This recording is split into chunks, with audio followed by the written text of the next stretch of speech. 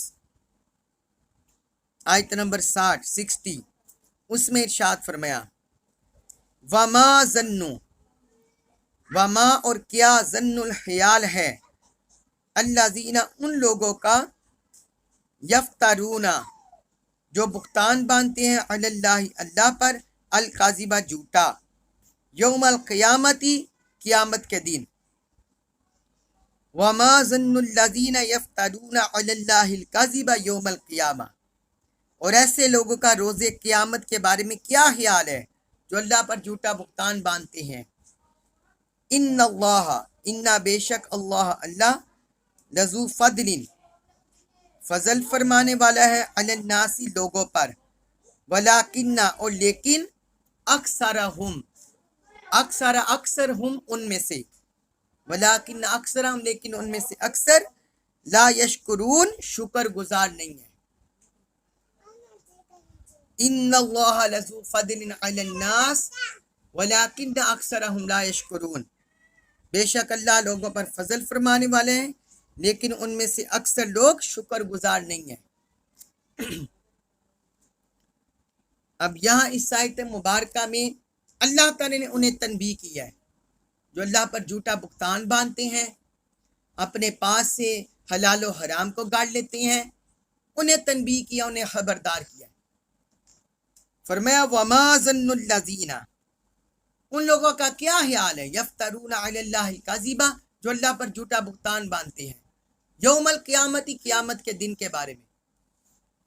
یعنی جو لوگ اللہ پر جھوٹا بہتان باندھتے ہیں روز قیامت کے بارے میں ان کا کیا خیال ہے.